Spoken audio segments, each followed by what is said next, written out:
Yo, yo, yo, hey guys, welcome back to my channel, Watch Your Mouth Reviews. This is your boy James. I am here to give my honest review while trying to watch my mouth.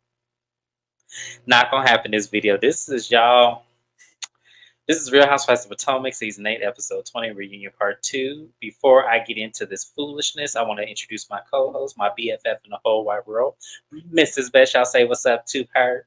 Hello, world. Yeah. Subscribe to James's channel. I want you guys to subscribe to James's channel because the content ideas, the content, Patreon coming soon. Subscribe to the channel. Don't be scared. Yes, exactly. Hey, Naya. Thank you for joining us today, my love. Oh my God, y'all. So this is Real Housewives of Potomac Reunion Part 2. Y'all, this episode was very triggering. And for those of y'all who do not get what that means, Mrs. Best can explain it. But, hey, that's just what we say around here to each other. I've been listening to that for the last almost 20 years of my life. So Listen, you make it.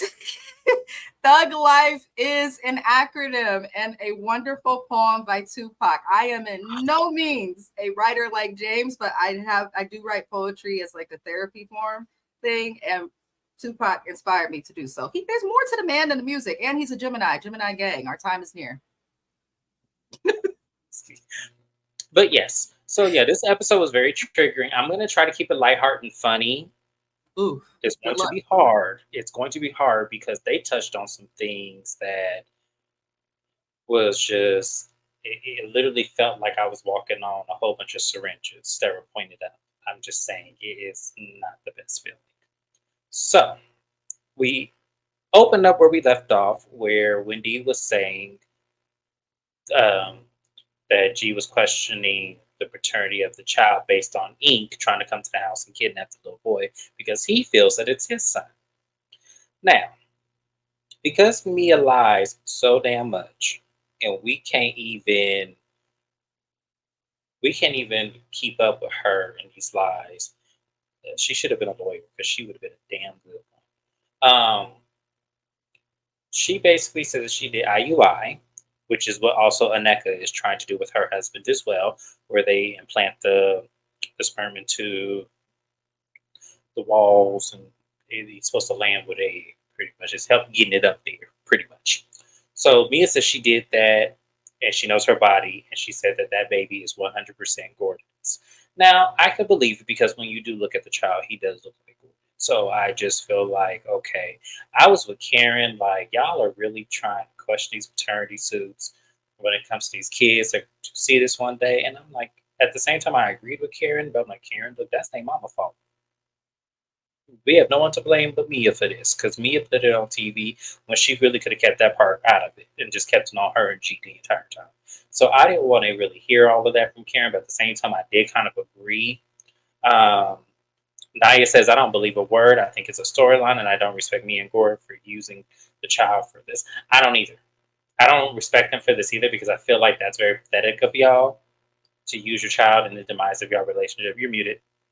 Sorry, y'all. My husband showers loud. Why would G really even be willing to be friendly with this person? He could contest all sorts of things in court if somebody actually came to your house trying to get your kid. At the time that this happened, y'all also did have the money that you didn't have prior. So one would assume that you're either going to be able to pay for the paternity test or whatever the hell it's called. Mia, the problem, I don't want to get at women, but I'm going to a little bit.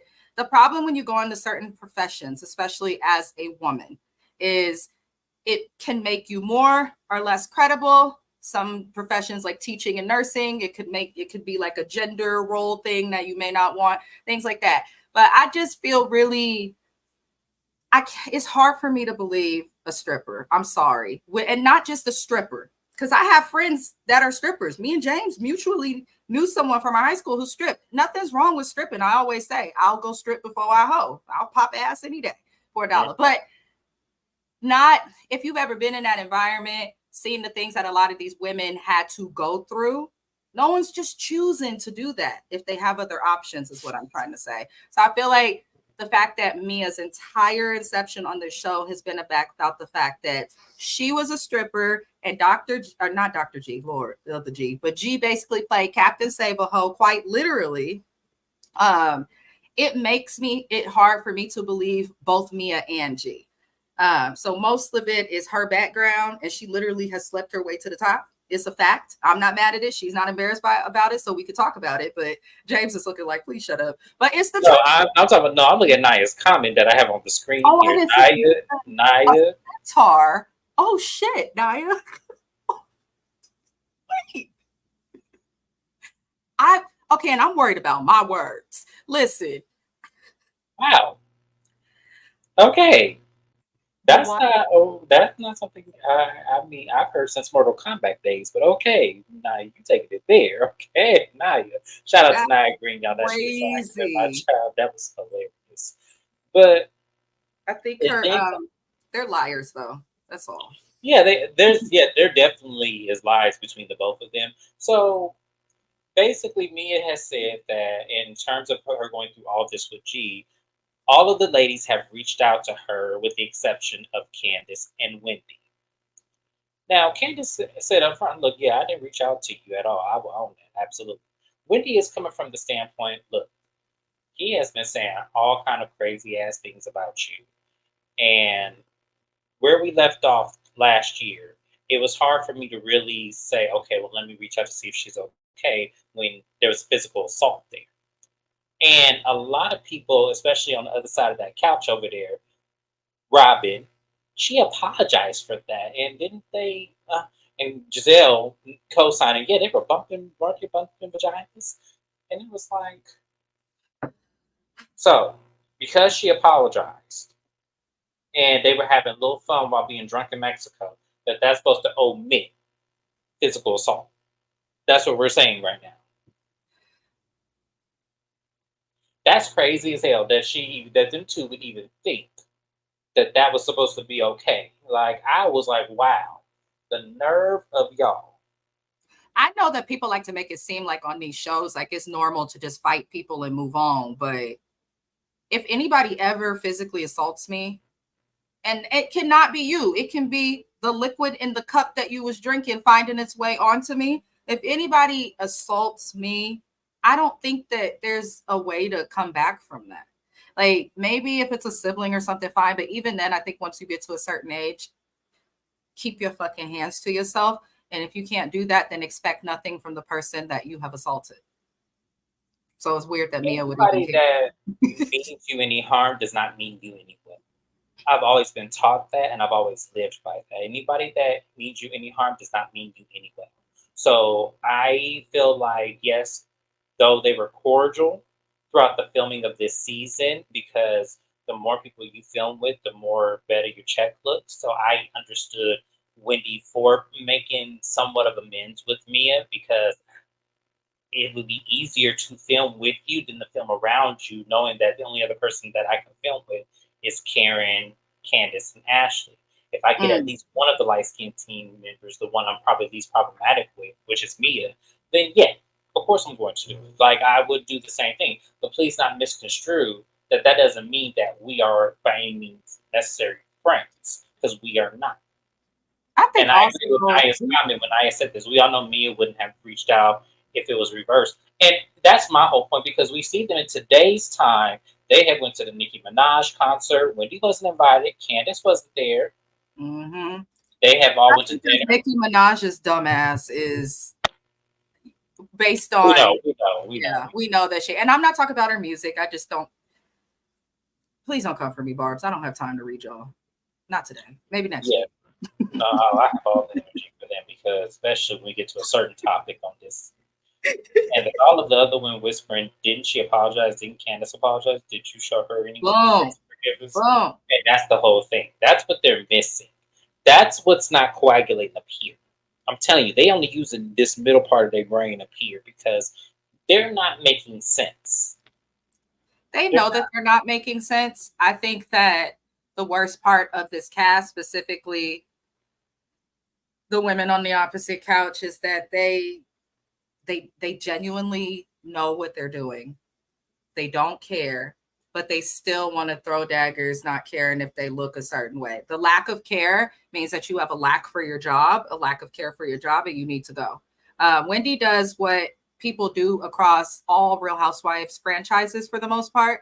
They still gonna come and film regardless on how bad the beef gets, how bad the rumor is. They will still all film together, come to group events. Potomac, this is why people are complaining about this franchise of the Housewives, because people have a beef, they don't let it go, they take it to social media, stuff is leaked from the season before the damn thing can premiere, like the fight that we all saw. I didn't need to see the fight on TV again. They literally took the footage that was going around the internet and put it on TV. I don't need to see that. So I just feel I'm over it all. I want Potomac, honestly, to take a break at this time or come back with an entirely new cast. They need to. They absolutely need to. So moving on from Mia's segment, we then move over to Giselle. We have to be reminded that Benevola is in college. She went to Florida. We got to see her grow up with all of the rest of the little two other twins. And then we talk about Giselle's father, passing, and also the man that was only in one episode of the whole damn show. But y'all want to make it seem like this long lasting relationship. And even Giselle couldn't even dispel that this man be out here all up on everybody, kissing on different women. There was photos of him being with this woman. So, but that's supposed to be your man, right, Giselle? Because he was only in episode 1. That was it. That's all we saw of this man. So we supposed to believe this was a real relationship? Okay, sure, fine. That's obviously a setup. Giselle and Robin. I think anybody who has a podcast and is a part of a show is very aware of what the audience and what's going on, what the streets are saying, and all of that. And personally, I think Giselle heard all the negativity about her. It's very hard for me to find anything positive about Giselle from the audience. You can find people who love Robin. They're crazy, but they exist. But with Giselle, it's very, very hard to find true Giselle fans. So she I think that this whole relationship was a setup. They probably met, they probably flirted a little bit. I feel like Giselle is the type of female to keep her feelings in around other females, but I think when it comes to these niggas, she's probably venting and bitching and everything else in between. I feel like she probably did that with the boy. I don't even remember his name. And he probably agreed to be filmed with her, got to know her family. I think they're friends in real life, but I don't think by any means they were dating because that's his auntie, his great aunt. That is great. But then, yes. So my whole thing about Giselle and the bitterness, I think I'll explain it after we talk about her father. Because I already talked about Benevola already going to college. So our the Green Eye Bands are emotional. I'm gonna come back to this, Naya. I'm gonna come back to this comment because I have an idea about Giselle, and it's through one of my own personal experiences. So I'm about to see if I can maybe knock on what we're looking at here because I think I know what we're looking at here. So for the time that Giselle was sitting there talking about her father and that how he took his last breath and she grabbed Karen's hand, I wanted Candace to yell tears, tears, tears, and clap her hands like that. I did. I wanted her to do that so bad because I felt like your tears shouldn't be celebrated no more than you trying to make fun of hers. So, but the whole group, even including Candace was actually emotionally impacted by her father's death as well. And for those of y'all who are unfamiliar with Giselle's dad, I forgot his name, but he was actually a civil rights activist. He was very popular in Louisiana. A lot of people know him from there. He actually made it onto the show. He gave the women a tour of plantations and museums and everything. Very impactful as far as that. But I've also heard on the flip side some negative things about her father as well. I'm not going to speak it on my channel, but I have heard some things. If you want to watch some more education on some other influences or impacts, or even maybe even get like a better opinion about it, go to Bondi Blue's channel. She just did a video on the part 2 reunion as well, and I'm telling y'all, she gave a very good descriptive about this and how it ties into the colorism, which we'll talk a little bit about in just a moment. But in terms of that, rest in heaven, Mr. Sir. Thank you for what you've done to society to make it better for Black people on this earth. I will say that. However that contributed, I don't know, but however it did, thank you very much. They then talk about Benevola. and Benevola is going to college. And for those of y'all who don't know who Benevola is, that is Grace. That is Grace. I'm not calling them kids by their names because I don't remember their names half the time. The only reason why I remember Grace's name is I just watched the episode before I got on here, and they're talking about Grace. But Benevolence is going off to college, and they were talking about how Candace and Wendy made those faces, and how Giselle was very bothered by that. Now, Wendy said that she wasn't making the face to be rude. She actually congratulated Giselle, and they had a conversation that Giselle does not acknowledge was on camera. They couldn't find the footage, which pissed me off because y'all conveniently always chop some shit when it comes to Wendy. And I'm starting to notice that a little bit. Y'all always lose footage or can't find someone saying this about it, can't find someone saying about it. I don't think they're losing footage. Listen, this is going to be different. You're going to be surprised. I don't care for Giselle at all. But after this season, as well as the last one, I don't really care for Wendy anymore. I respect her education and the things she's done as a Black woman, but I can't say that I fully care for her. I think that Wendy is just as much of a liar as Giselle and them, except the difference between Wendy and the rest of these women is when you have a degree in what she has a degree in. My younger sister has that same degree and is traveling up to the same level as Wendy. So go to my sister. Shout out Naima. But yeah, that degree is similar to law in some ways for a way for you to understand where they can teach you to basically be able to lie in some I'm aware what that degree can do. Yeah, I'm yeah. highly aware. The problem that I have with, I see what you're saying, and to some degree, I don't think it's a lie like a blatant to be deceptive. I think it's a lie in the basis of being strategic. And I think that that's more so what the degree comes in play into. Because I do agree with you. I don't think in this instance she's lying. I do believe she did ask those questions because she was also in the same sorority. So I think that that is something that she very much well was said. And why would Candace co-sign and say that, it did happen if it didn't happen? Like, I'm sorry. I don't think Candace would have co-signed because that's such a stupid thing. That's why they need a new cast, because the way that Wendy has handled her issues with each person on this show and the way that she's handled being in media herself, where we actually know her, not just her political opinions, I don't feel like she's handling it right. You can't just dismiss and act like you are better than everyone, lean on your education.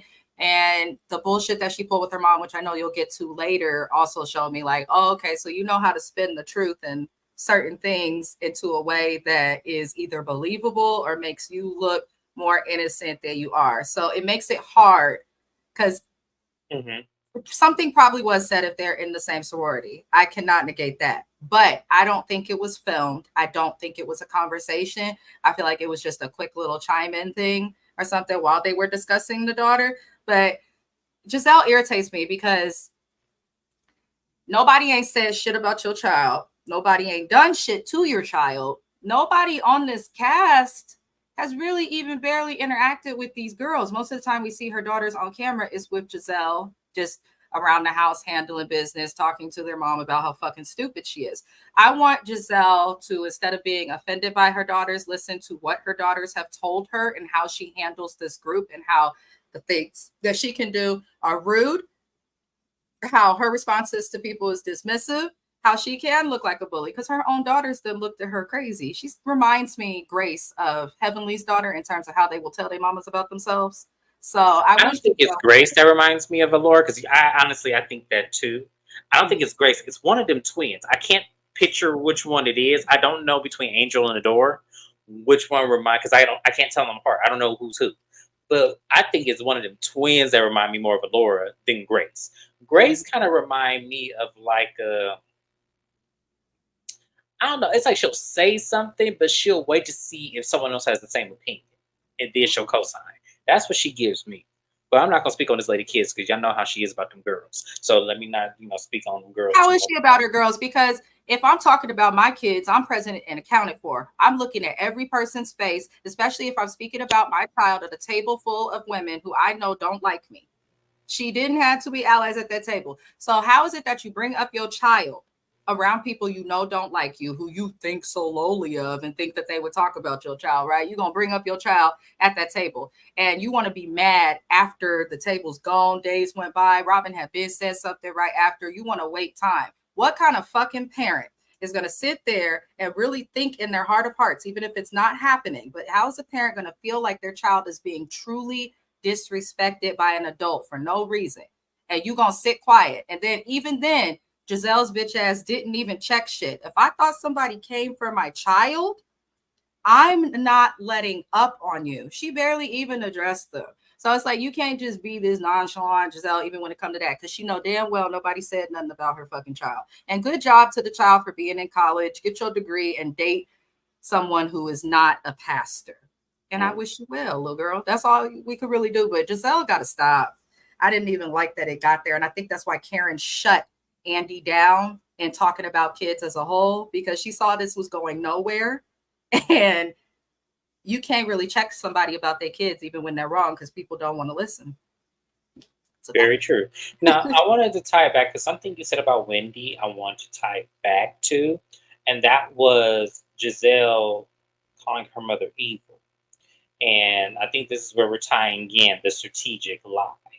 Mm-hmm. So, in terms with to set the scene up for you guys, Wendy had said on the last episode of the GNA event that Giselle called her mom evil. So when it comes to her father being in the hospital, Giselle's getting absolutely nothing. So Giselle immediately said that that was a lie. She did not say that her mother was evil. So Wendy said, "You absolutely said that my mother was evil." And she goes, "But I didn't know she was in the hospital." And so let's conflate a few things here.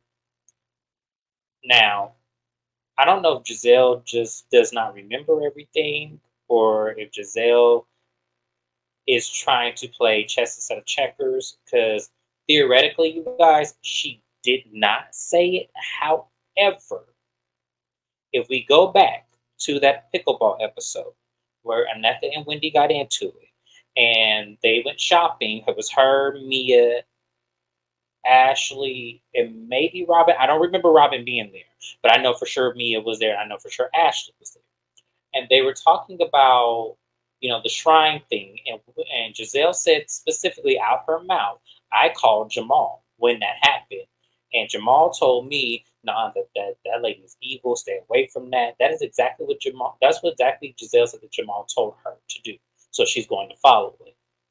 So if we're being strategic, yes, she didn't say it. However, she didn't dispel it, but she did bring it to light based on a private conversation between her and Jamal. She decided to bring it public on camera. So it's not a blatant lie. Go ahead, Miss Beth. You on mute if you. I keep muting because I got this fan next to me. It's hot as hell in California, y'all. But I just feel like she did that to try and fix Jamal's reputation as a pastor. When Jamal left the show, I want you guys to Google Jamal Bryant and Google his church and the women in his church that have children that look like him. And the, just Google Jamal Bryant. That's all I'm gonna say. There's a lot that came out after he left the show, and there's a lot that came out recently during the timing of the filming, basically. So, of course, saying a pastor don't believe in voodoo is gonna make him look a little bit better to the Christian community, yes. But at the same time, to take someone's mom, why are you talking about this lady's mom with your ex nigga? Right. Exactly. Like, I don't care. He's a pastor that's running around the church with his pants unzipped. Why am I going to take advice from anybody who not only cheated on me, but is cheating on every Tom, Dick, Jane, and whatever the hell up in the church? Amen. I don't understand it. I don't understand. I didn't understand why she went to him either. I don't understand why she put that on camera. But to me, that just gave her more ammunition to come after Wendy and an ally to go against her with. That's all that was for me at the end of the day. And I wish they would have kind of brushed on that. But I guess we're going to get to Aneka in this last third part.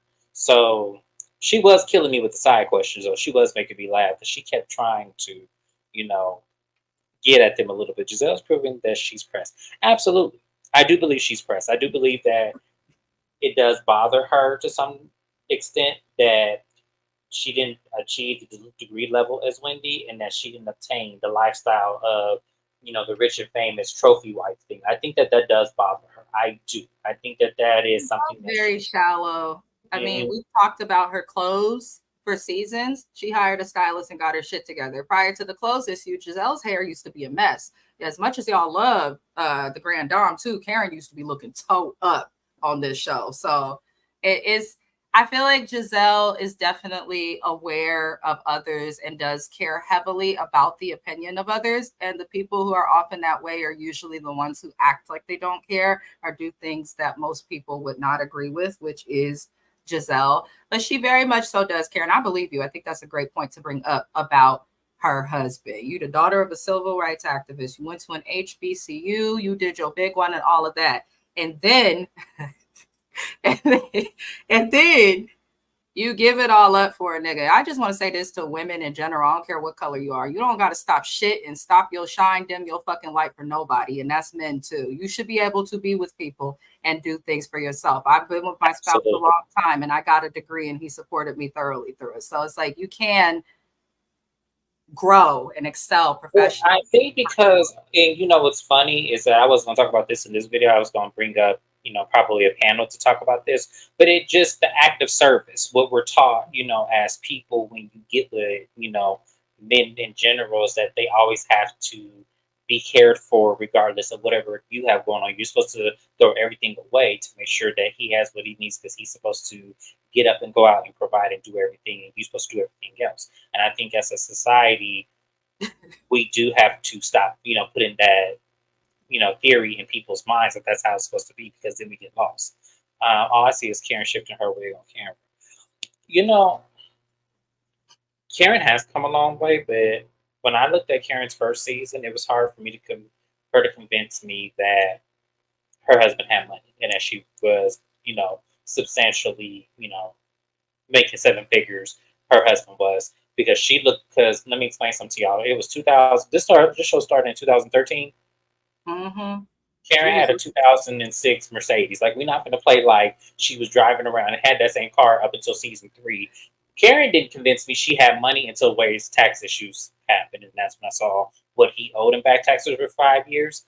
That kind of, I'm sorry, that amount of That was taxes. money from the show. That was not existing money. That's the thing. Karen didn't have much going on prior to this show. They even stated at the No, beginning. it was his tax issues. It was from his business. No, it's his tax issues, but we married his tax issues, her tax issues, especially when she was a housewife for so damn long. I'm pretty sure she was filed on that taxes. So I feel like this was before this was third season. So this was before they were even making money.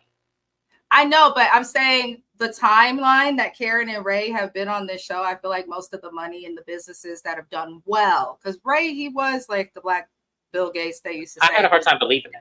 I did. But no, he was, because my dad had actually heard of him. But I was like, because my dad at one point was in computer science. So he had, I guess, heard of Ray and knew who he was and was like, what's this guy doing on the show with all these young women? I said, oh shit, daddy, go to church or something. Really? Okay. Well, yeah, so he did do a lot in the world of tech, but Ray just seems bad with money. And usually the men who are chasing younger women are. Karen and Ray is basically Mia and Gordon, except Karen wasn't a stripper. So to me, I'm just looking at it like, I think that I'm just glad Karen got her stuff together, but she looked not sober at this reunion. I want to take back making her my best dressed again, because the makeup was harsh. The makeup artist should be fired. Like, and the hairstyle was, I'm telling you, that was jam. And the lip fillers, Karen, stop. Stop doing, Karen, stop doing that shit. Your nose way too big for that shit. You got that big ass mole. Stop doing that. It's gonna make us look at your lips, that mole. Yeah. It's like, no, stop doing it. Moving on, y'all, because we spent too much time on this, but yeah, Candace, going back to Giselle and the daughters, Candace says that Giselle weaponizes her daughters against them, and she absolutely does. She absolutely does. Whenever they make a face around them daughters, whenever they do anything or say anything, she uses that. She uses those kids. And she says she does not weaponize her kids against anybody. And that's like, you a damn lie. You did it against Karen. You did it against Wendy. And you did it against Candace. This is the privilege on the show, because if this was Candace or Wendy, hell, or even Mia, the show would have played back footage of Giselle doing it so that she could actually see it. But I find it interesting they did not. Just because Giselle is the favorite of production, they do this on New Jersey with fucking Teresa. Just because you have certain people that are a favorite, we see this with Kyle, Teresa Giudice. Like, there's so many people they favoritize, and y'all need to stop, because if the audience don't like watching them and the cast can't interact and is literally shattered in a million pieces because of one person, because let's keep it real, Robin ain't that smart. So I don't think that Robin is behind anything negative fully that's happened. I think Robin is often just following orders, because that's what bitches do. They follow orders from their owner.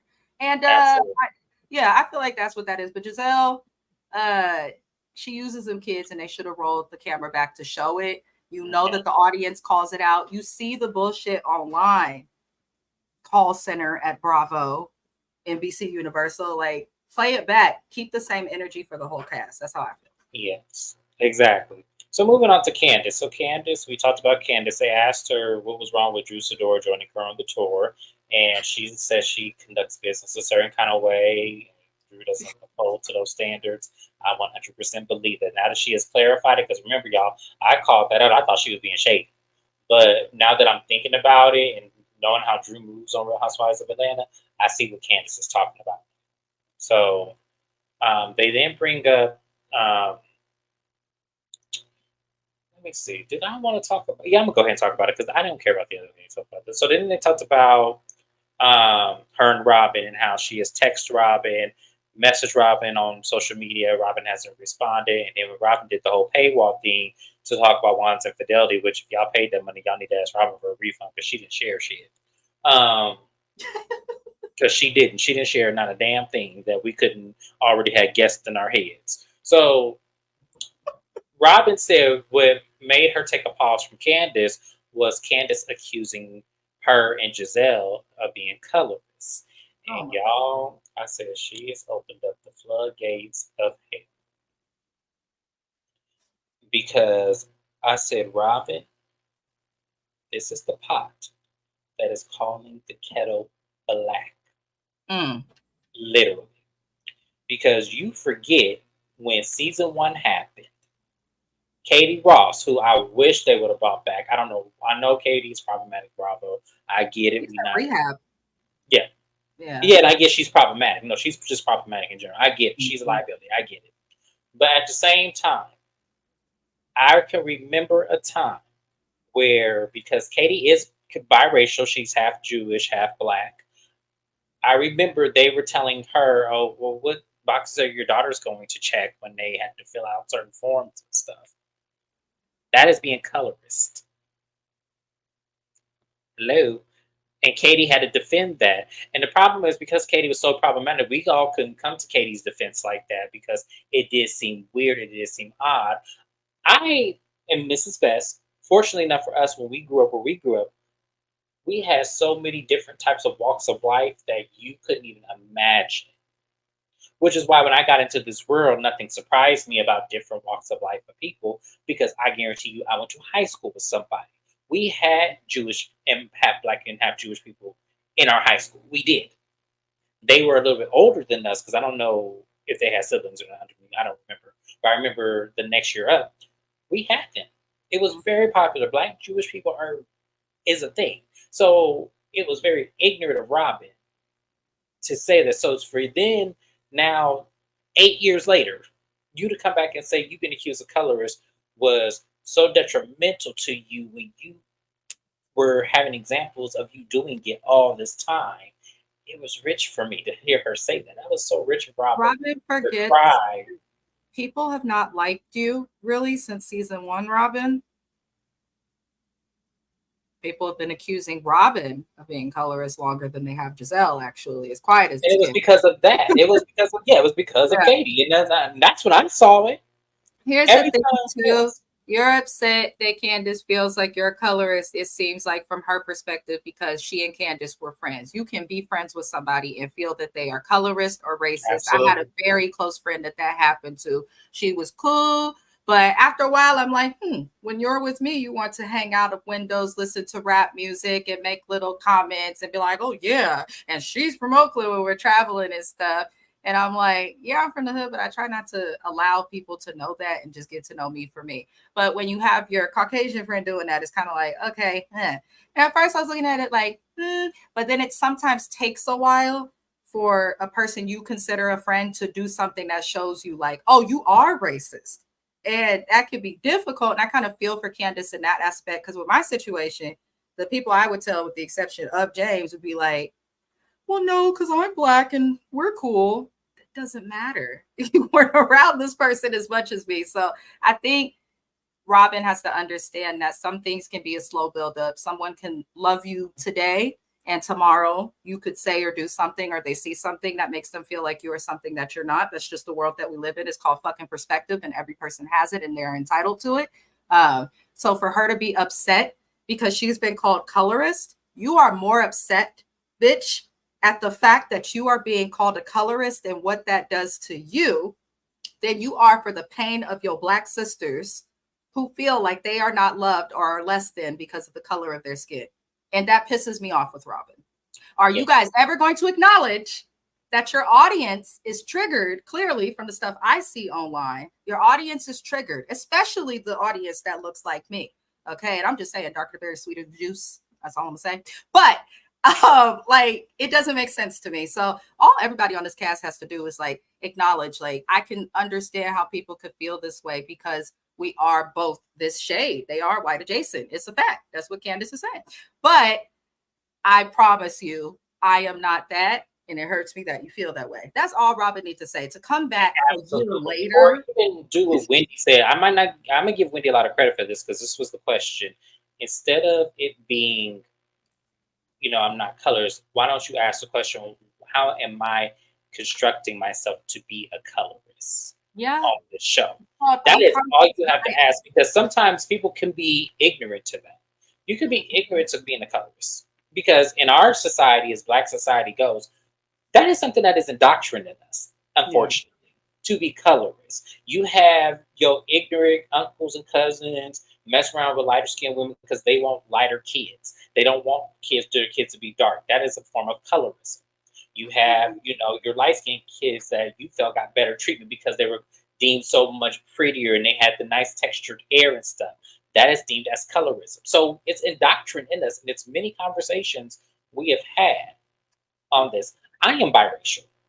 So but I don't claim it because identifiably I look black. No one would think I had a white father. So the problem that I have with that in society is that people colorize me, and then when I say it, then they're like, "Oh yeah, you think you better than everybody because you speak all those big words and stuff." I remember they say it just like that in They high did. school, In high and school, he it got was shit horrible. because he was intelligent. And I It was got it too, and that's why I started to like you. Because she We talked did like a relate to white each other girl. because of that. Yes, we did relate to each other because she knew the definition of the words I would say. So it was like, yeah, of course.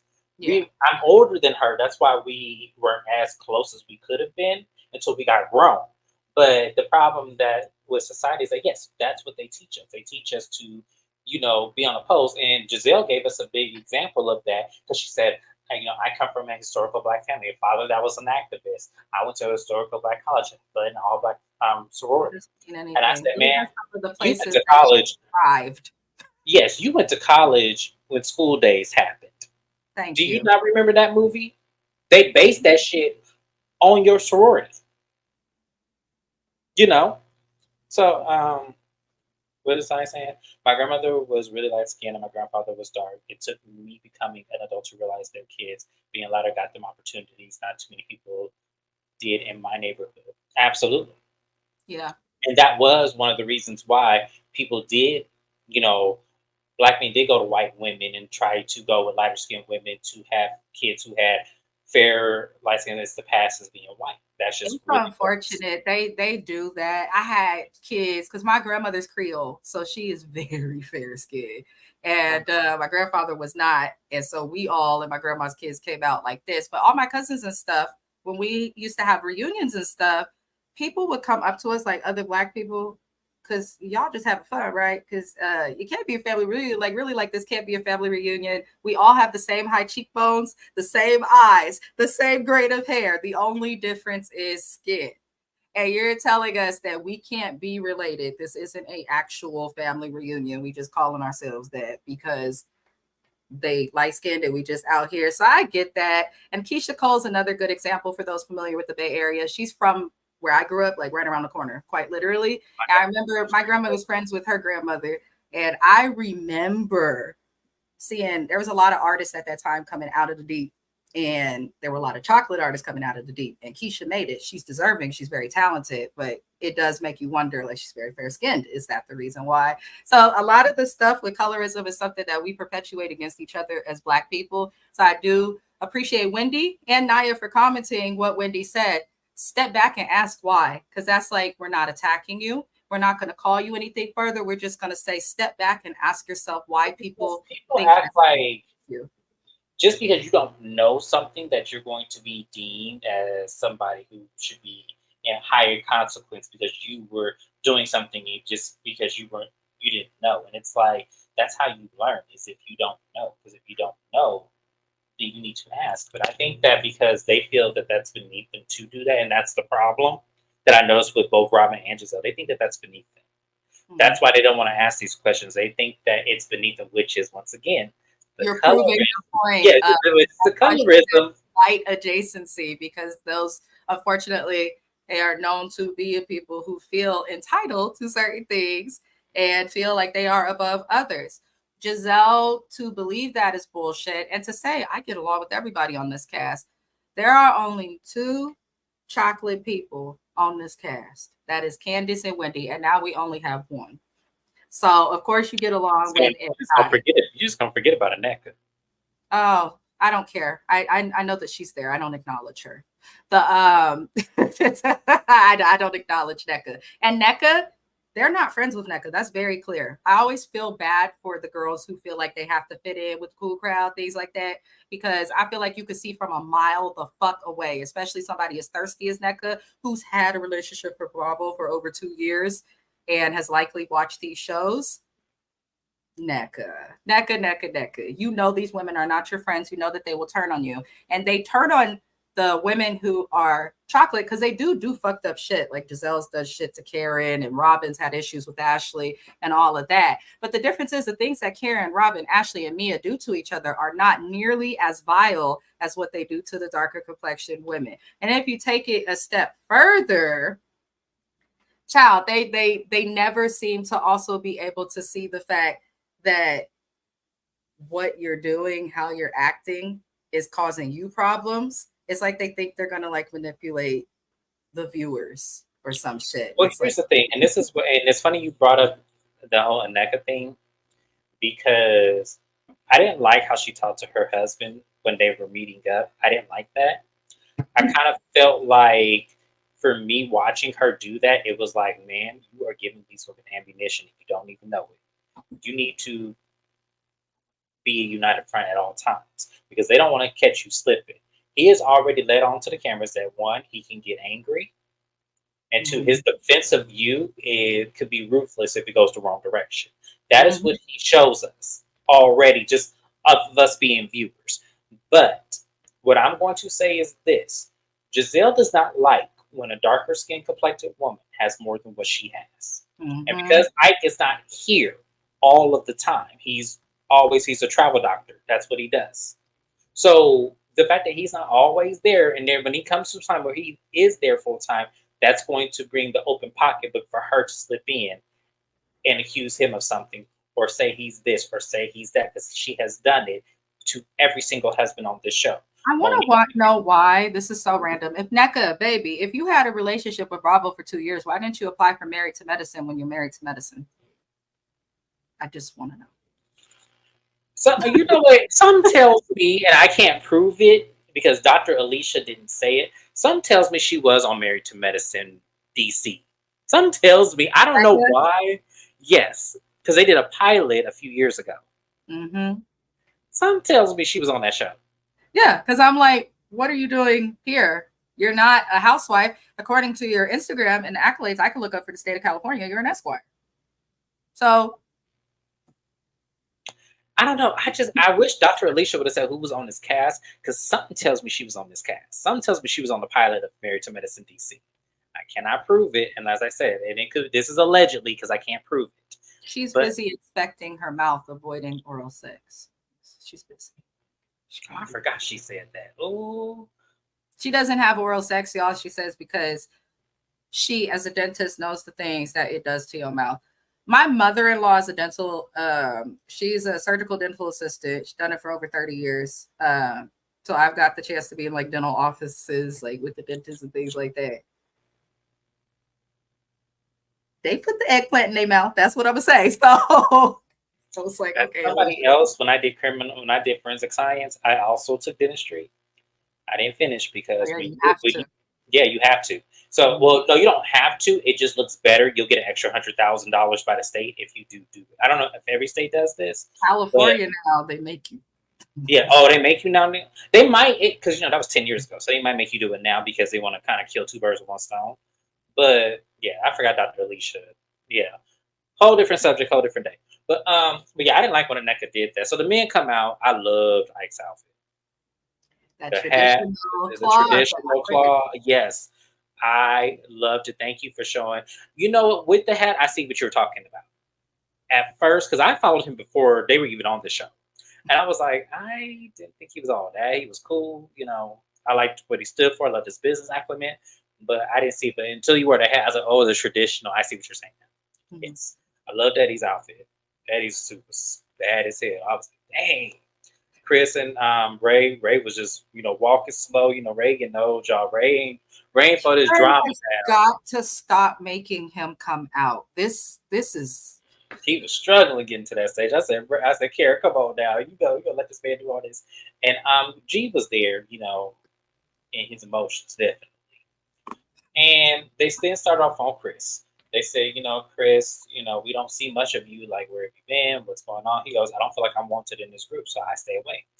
And he goes, is this because of Candace? And Candace was like, no, I want him around, but as he's not comfortable, I'm not going to force him. And I was like, Andy, why would you ask that fucking question? I want to also point out of that conversation that showed. I think those arguments they was having on camera, I don't think they were about the things that they were about. I haven't thought that for a while. What Giselle did was bad, right? Everybody said shit, alleged shit. Candace and Chris made it through the whole Monique thing, but I feel like what Giselle did and the cause of him actually losing employment, death threats, people insulting him, led to fans, which I think are fans of them or know them in some ways, coming out and saying, oh, I did this with him, even though nobody could find a picture, a piece of evidence, nothing of him even looking like he would have a wandering eye, though he could be doing that.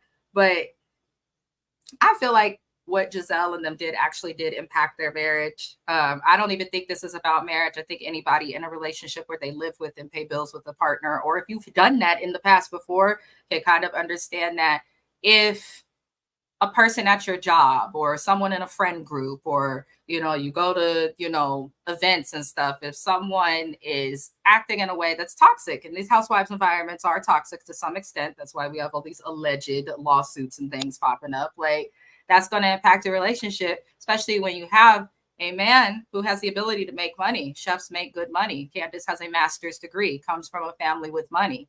She don't need the show. Yeah, maybe for richness, like to be just filthy fucking rich, but she doesn't need the show and can do very well, better than most Americans, just with the degrees and certificates that they both have. So I feel like it impacted their relationship, and that's why he don't come around. But that's the smartest thing to do, and I think that's why we saw Giselle and Robin get noticeably angry. They were upset at everything that Candace said, whether it was reasonable or not. They were mad at everything. They obviously came there with a plan, and that man refusing to come around meant that they could not keep the narrative going of him being what they tried to make him out to be, and they don't know what to do. Which is why I said, Aneka, she better watch them with both her eyes, because they're coming after Ike next. I can guarantee you. Oh yeah, they're coming after Ike next. And I don't want you to do that to my brother. I want you to protect him with all claws. And you better make nice with Wendy. I don't know what this next episode is going to bring out between the two of you, but you better say, hey, sis, look, I'm sorry. I don't know what the fuck I was thinking, but let's get on one accord here. What I got to do. You need to do that, because I'm telling you, they're coming after you next. We already see. I feel like Ike knows, though, that they may come for his wife next because he's very protective of her.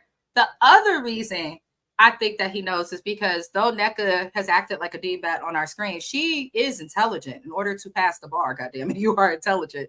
So I feel like they might be slightly aware, especially with a lawyer and a doctor. These are both people trained to have a plan. And if that plan doesn't work out, then this is what we'll do. And if that doesn't happen, then this is what we'll do.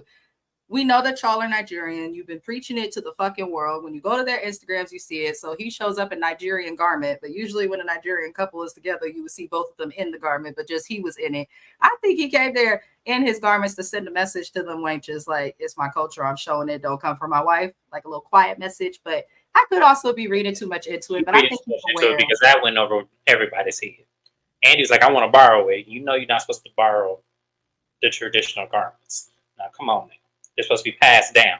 So he's supposed to pass that down to his kids. That's how they get. That's how that works. Like, that's why I said, that's how I know it went over their heads.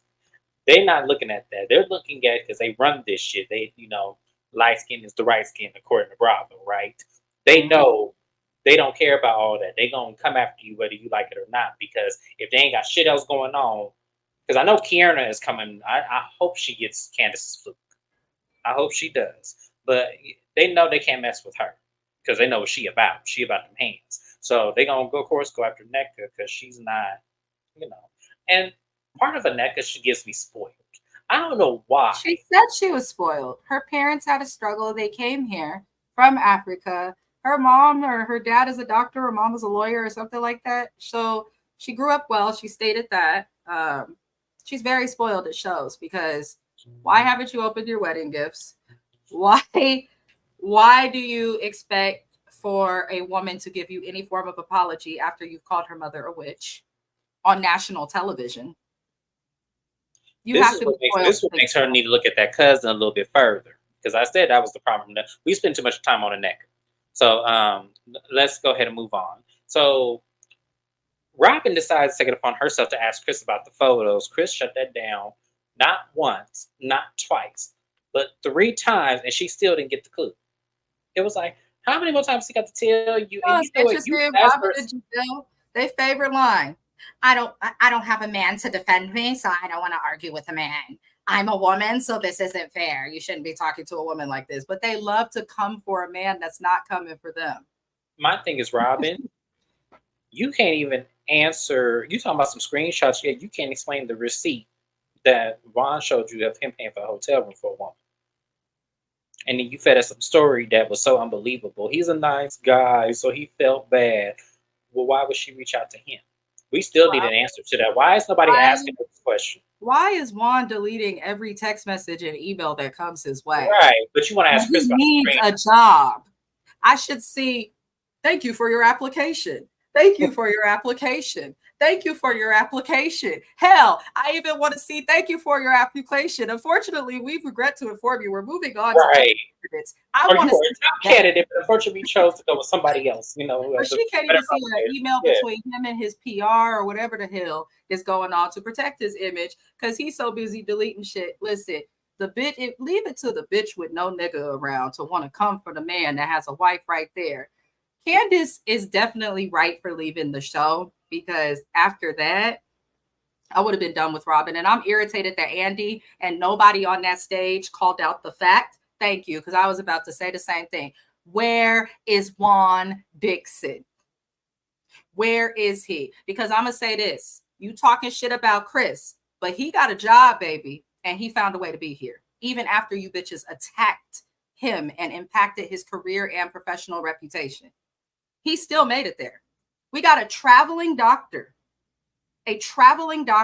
who struggled to see and feel with his spouse. And he got his ass to that reunion to sit beside his wife. Absolutely. Happy Eddie done been caught liking ass photos.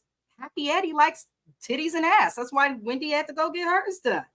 And he still, regardless of what he had going on, sits beside his wife and shows up.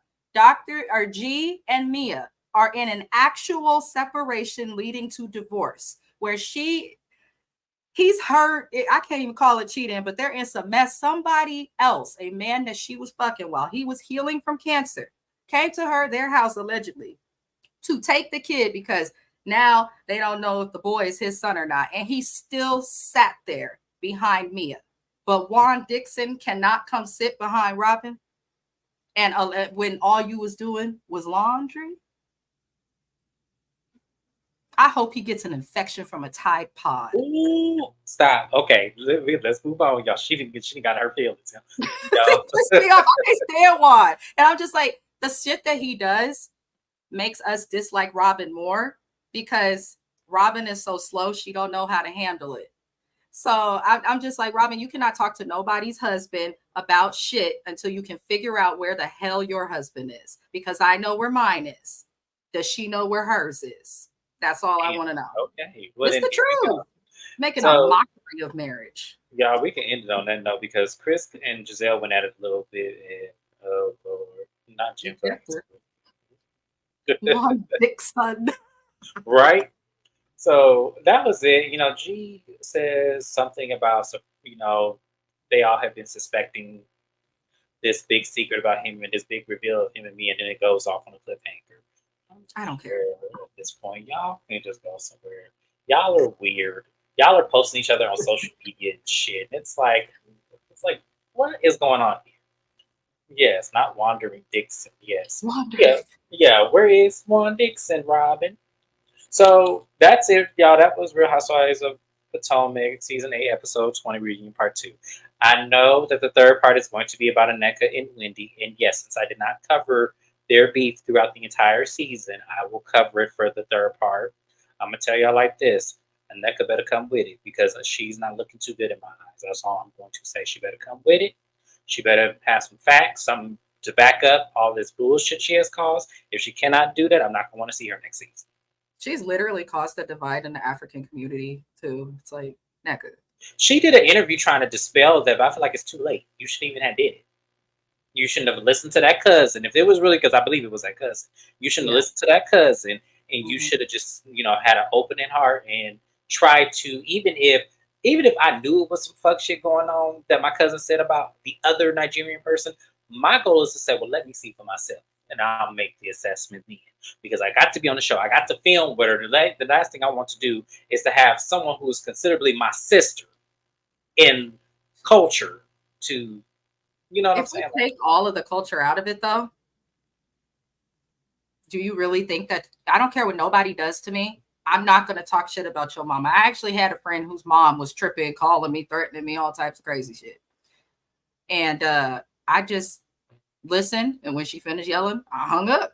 I'm not disrespecting anybody's mother, especially just because I wouldn't want no one to disrespect mine. I feel like it should be that simple. So regardless of the culture thing, they're going to try and make it a culture thing. You shouldn't have said shit about the lady's mom. You called her a witch. Could have just said she submitted me to a shrine. I don't like this. It's voodoo. Whatever, maybe taboo in the culture, but fine. But to go as far to call the lady's mom a witch and to go talk about her mama with every member on the cast but her, Necka, you have no argument. Yeah. That's what I'm saying. You better, so whatever it is, you better come with it because it's not looking good for you, sis. Yeah. It's not with you. Oh, this is so bad. But we'll be back for next week. Culture, religion, children, parents, horror, all things. Absolutely. Because they're not there to defend themselves, but I could be the fool who come after my mom. I'm just saying. My mom ain't got to worry about me. My mom will go get it. So that's why I'm not even tripping about that. But, it is what it is at the end of the day. So, that ain't got no neck to stand on. Well, I'm still willing to give her another chance if she makes it right. If she makes it right, I'm willing to give her another chance. If she come incorrect, then I don't want to see her next season. She was an epic fail. She was an epic fail anyway, but she was more of an epic fail. Yeah, I hate him Saliva. I'll be watching from the beginning. Yes, please. We try to cover as much as we can, but we're gonna get off of this because we're late for my next live. It is another unpopular opinion. We're gonna give something that happened last week that I wanted to wait on because I feel like some fuck shit was about to happen and it did. So let's go ahead and get over to the next live, and then we'll be on Mrs. Best's channel to do Summer's House Martha's Vineyard. She is not looking forward to it. She has told me it's going to be a quick live because the episode annoyed her, as it did for me. But I want everyone to realize, I'm going to say it on my channel, I was right. I was right. That's all y'all got. That's all y'all need to know. I was right. I told y'all. You know what else you were right about? Side note, I was doing Buy in Beverly Hills yesterday, and I was like, I have to shout out James Jackson because one of the daughters sounds exactly like Kyle. It's not all of them, but one of them, Alexia, it's Mhm. like her and not no one else. And I'm just like, ah. But Which is why I can't watch that show. I said I it's a watched that good show. show though. They got some good. There's some shit going on. Listen, I'm sure it is, but there's only so much of Kyle I can take in a year. Oh, she's And hardly in the show, but I yeah, get you. yeah. I don't want to listen to something that sounds just like her and looks like her. I'm sorry. So we'll go ahead and leave it on that. But guys, we got to get to my next slide. So I'll see you in the next review. Bye bye. Hi.